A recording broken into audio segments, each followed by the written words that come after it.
Welcome to this workshop session where we are going to implement decision tree classification problem.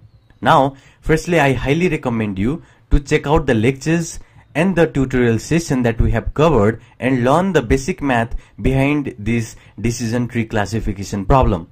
Now, firstly, the problem that we are going to implement here is a classification problem. And especially it is a classification predictive modeling which involves assigning a class label to input example. Let me take a simple example what we are going to do in this code session.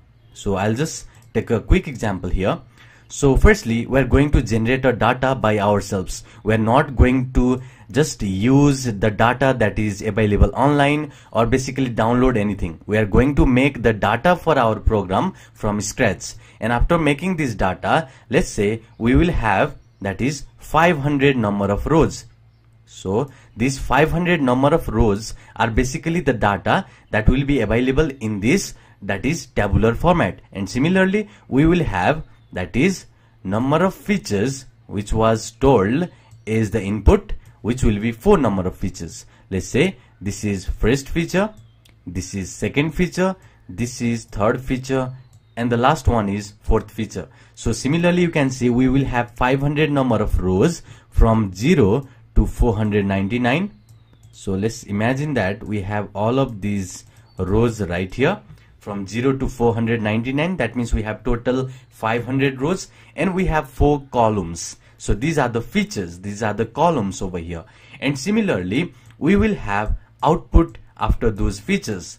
You must remember here, these features are our input. So these are our input and this output will be our label, which is basically going to be assigned as one of the classes. Now, you must remember here that each of these data, each of these input examples will be assigned some values, some that is labels, and those labels are the classes, and this is basically our classification problem. Now the problem that we are going to deal here is called as a classification predictive modeling. Now let's deal with this one by one. Firstly, we are going to just import, and this library has been already installed in the previous lectures. So firstly, we are going to import all of these library to work here.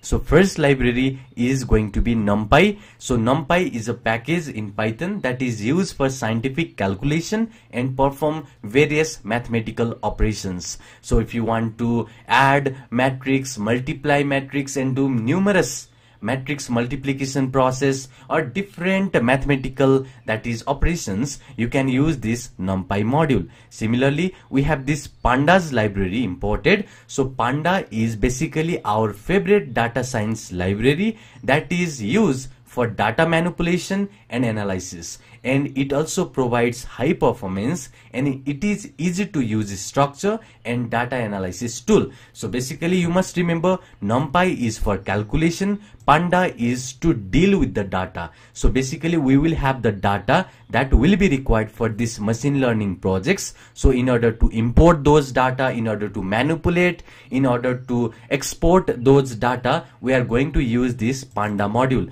So now if you want to deal, if you want to do some operation on those data, we are going to use the NumPy module. Similarly, after importing these two libraries, we have this matplotlib. So matplotlib is introduced by John Hunter and it is basically multi-platform data visualization library. That means if you want to basically plot, if you want to visualize your data, if you want to do something that is interactive plot and some of the plot generation, then you can use this matplotlib. Like if you want to plot the pie chart, if you want to plot that is bar graph, if you want to plot that is maybe scatter plot, all of those diagrams, the diagrammatic view or a pictorial representation of data is given by this matplotlib library. Similarly, we have this seaborn library imported, and seaborn is also similar to this matplotlib.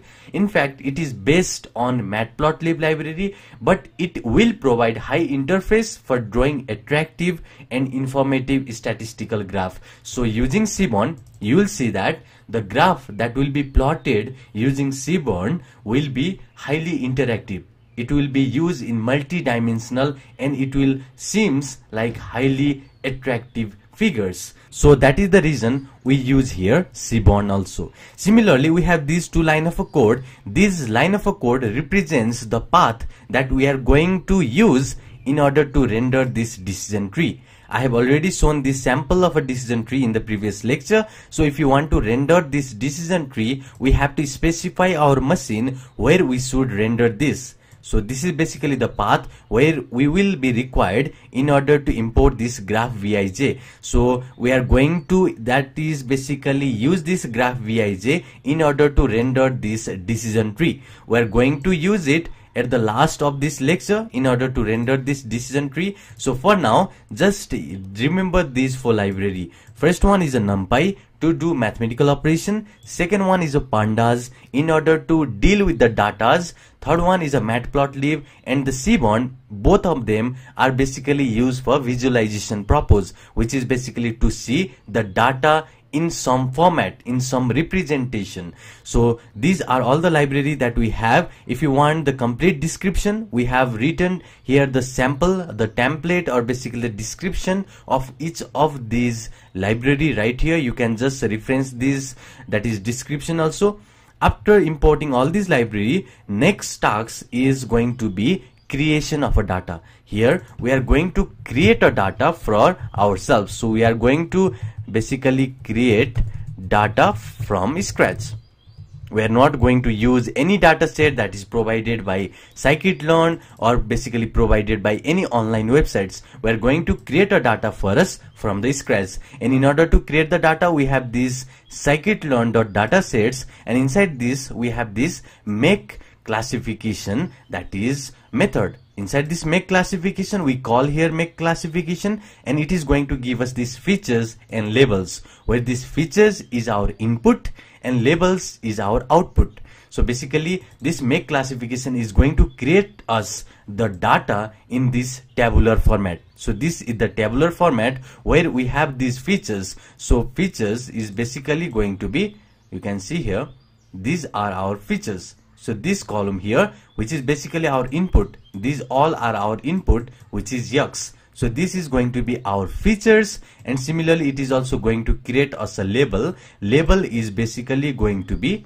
our output, which is the output that we are going to predict. And each of these inputs will have, that is assigned, that is a class label. So each of these input example will have these class labels. So now let's go to the code and create a data for us.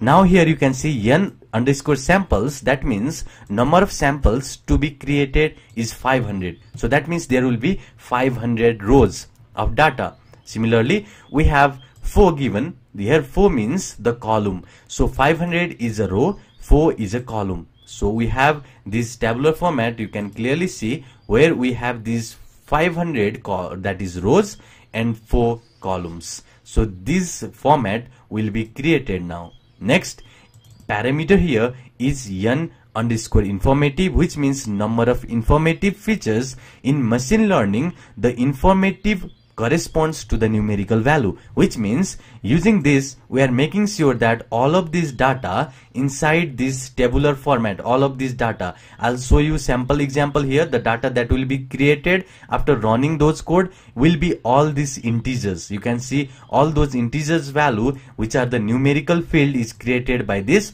number of informative. Similarly, we have these classes. So these classes are basically the classification problem. In the classification problem, we will have this number of classes, and each of this input that will be assigned, each of these input will be assigned the unique classes. So basically we have just assigned here, you can clearly see the parameter that is shown here, which is number of classes, is given 3. So that means we will have 3 classes. Let us take a simple example. Let's say we have number of classes that is 3, which the first classes will be 0, second classes will be 1, and the third classes will be 2. So let's take this example. Now each of our input, like we have input from x0, which is x0, to we have input that is x49 or 499, which is basically means 500 input.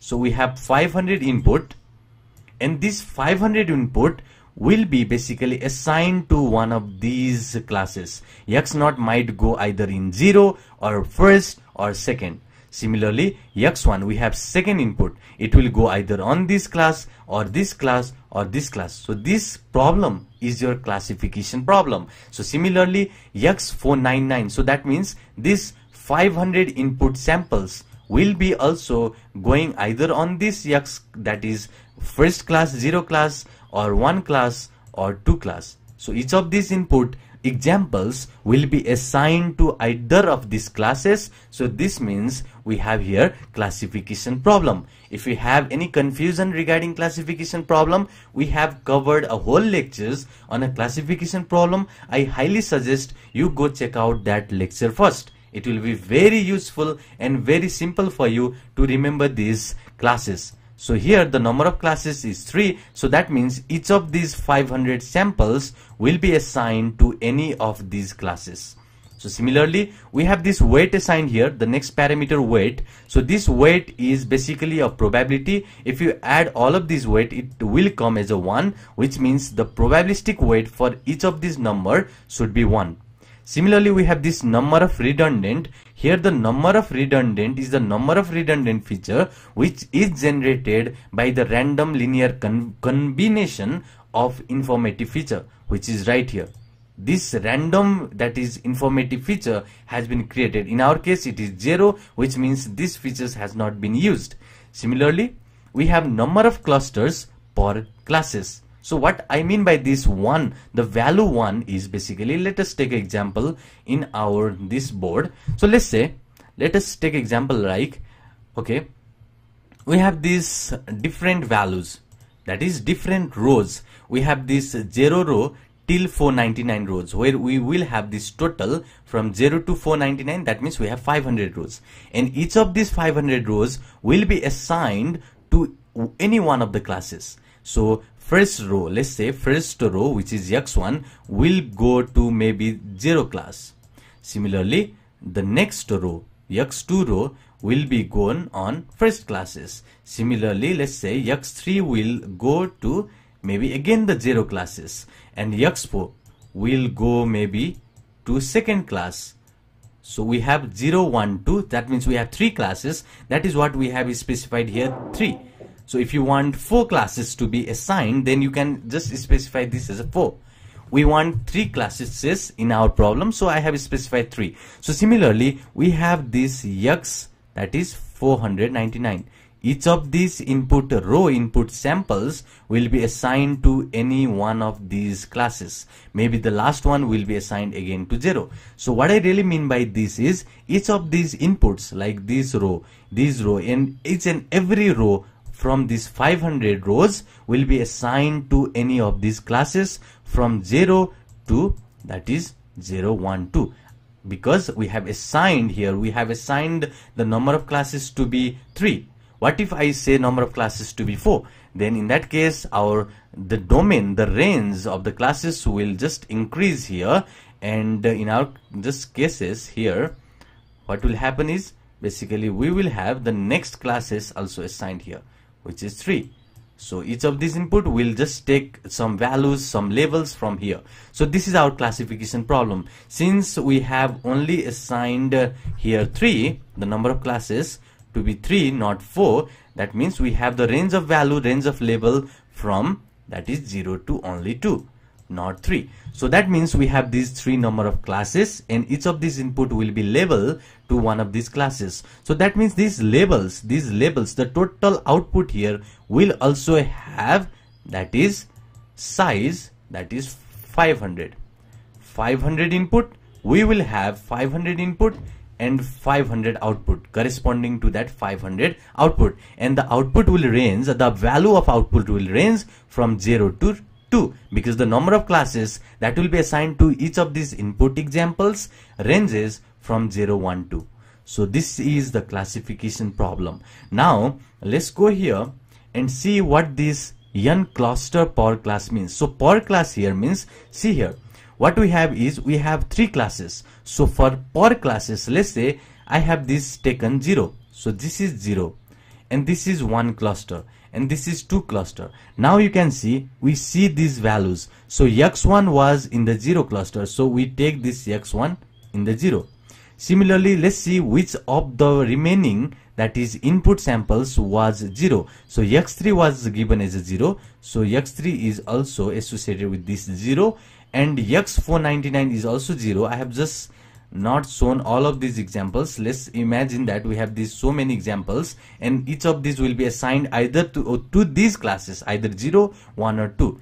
Similarly, in this particular example, I have just not shown all of these input, but let's say x2 was assigned as a 1, so x2 will go over here, and similarly x4 was assigned 2 here, so x4 is assigned 2. So now these everything that is combined here is considered as a cluster.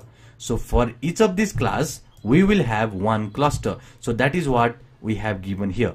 So for every class, which is per class, the number of clusters will be 1. So this is what we have given here.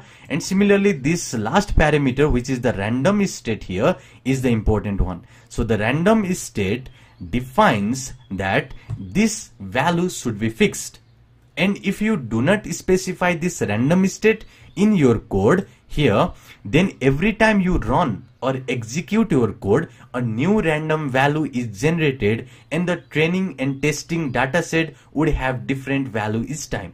What I really mean by that is, so you can see this make classification is going to generate us a random data. Obviously, at first it is going to create us this 500 rows, 4 column, and these 3 classes of data, and similarly these all will be random at first of the generation. But after generating those data, after the random generation of those data, we want to preserve those values for rest of our program.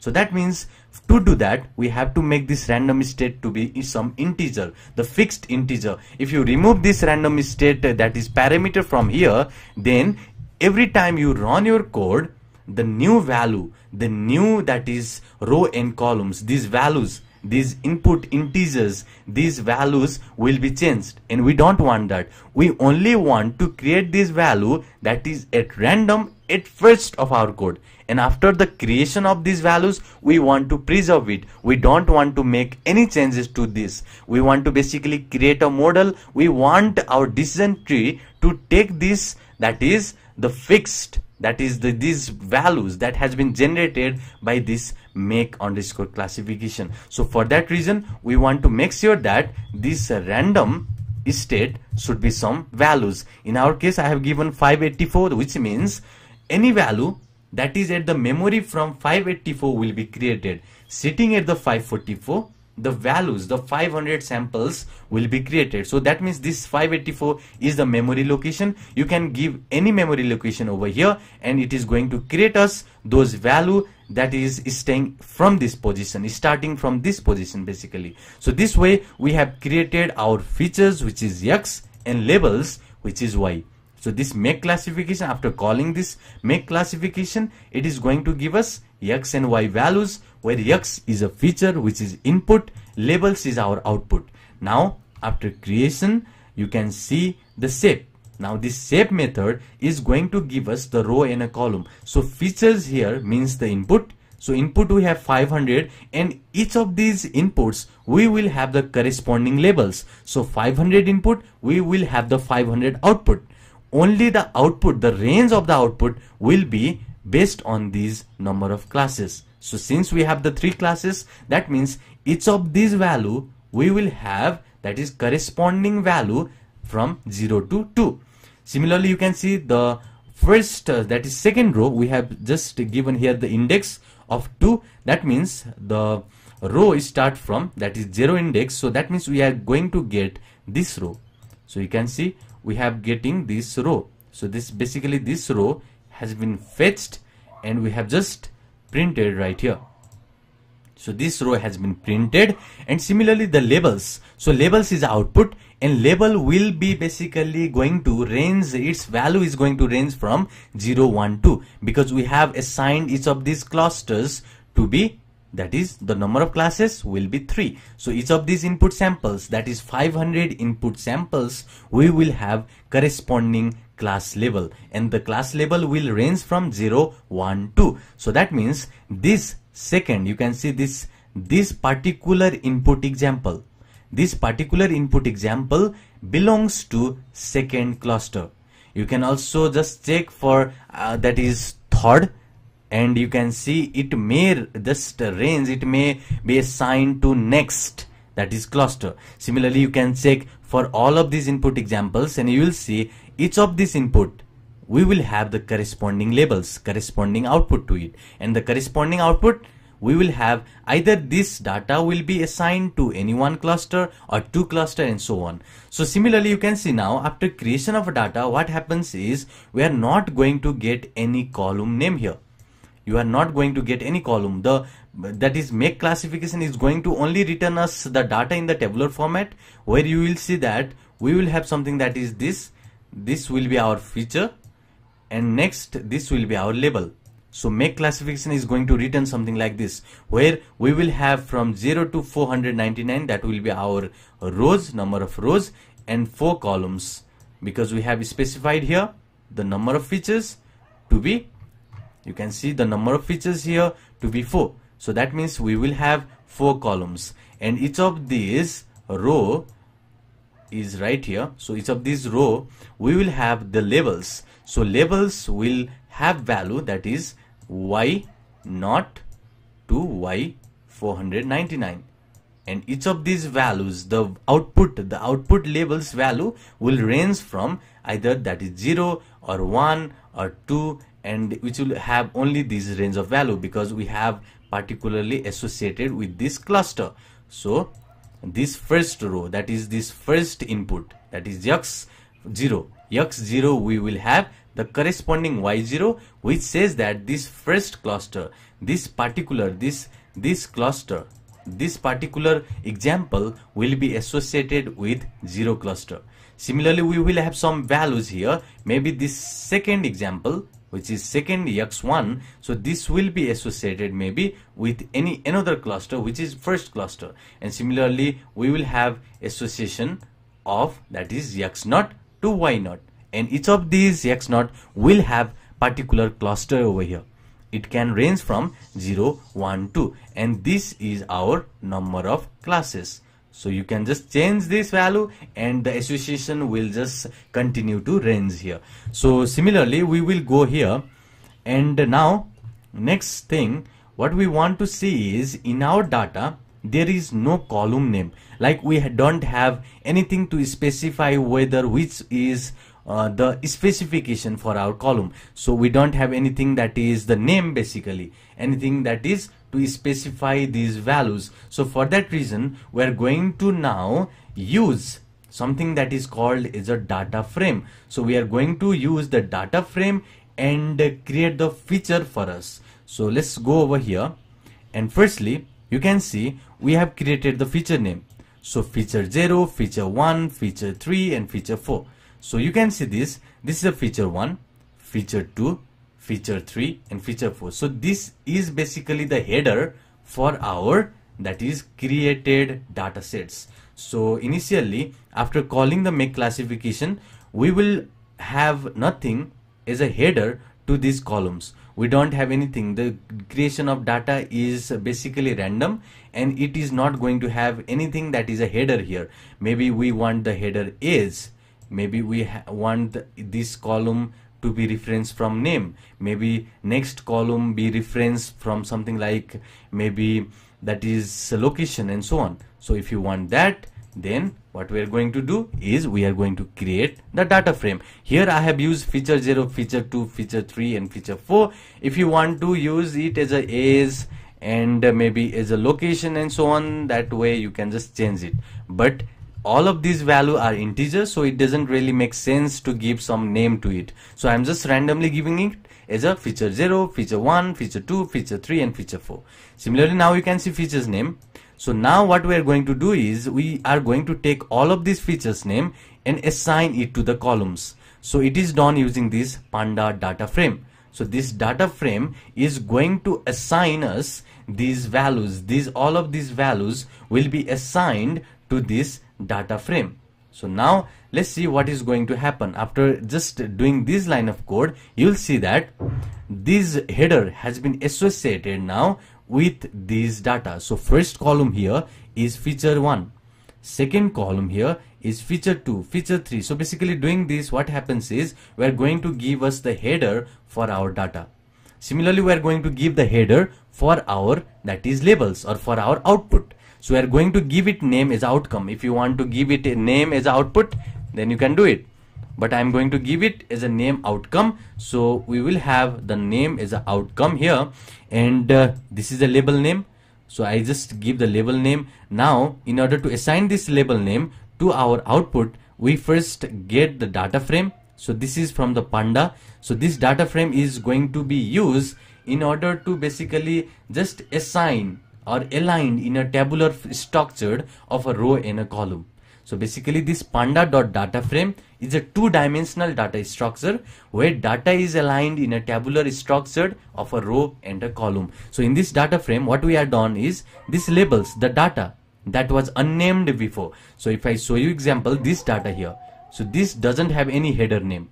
So here what we are going to do is give this name as an outcome. So we are going to give this column as a name, which is outcome. So for this label, we are giving the column name is outcome. So after seeing it, you can see outcome has been attached, and the result of outcome will be, so you can see first input has cluster number 1, second input is basically corresponds to cluster 2, third input goes to cluster 2, 3 and 4 and so on. So this head here, the head statement is going to give us the first 4 or first 5, that is data that we want to get. So this head is going to basically get us some data from here.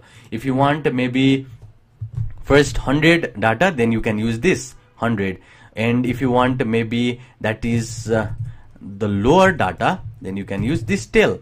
So using this tail, you will get the data from lower side, and similarly you can just use this head to fetch any number of rows and any number of columns. So if I say 200, then you will get this 200 data of the labels. So now next thing is to concat. Now you can see in this make classification, we have created this input and we have created this output.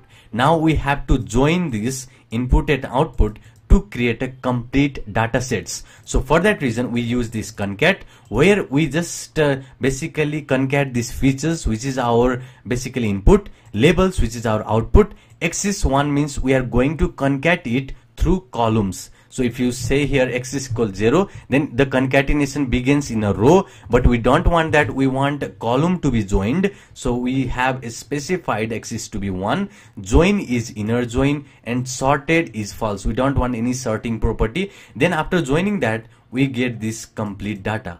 You can see this is the data that we have created using make underscore classification method. Here we can see these are the features which are our input, and outcome is the predicted output basically. So each of these values will be assigned to any of these outcome. Now you can check either giving this head value maybe 200. For 200 data, you will get these features for the 200 data and its outcome using these values. So now we have created the data from scratch using this make underscore classification. So this is all we have done in this lecture. We have created the data from scratch. If you have any confusion regarding make classification, I highly suggest you post related question in the comment section or in the QA or discussion forum, and I'll get to you and resolve your problems. In the next lecture, we are going to just implement decision tree classification using the data that we have created in this lecture.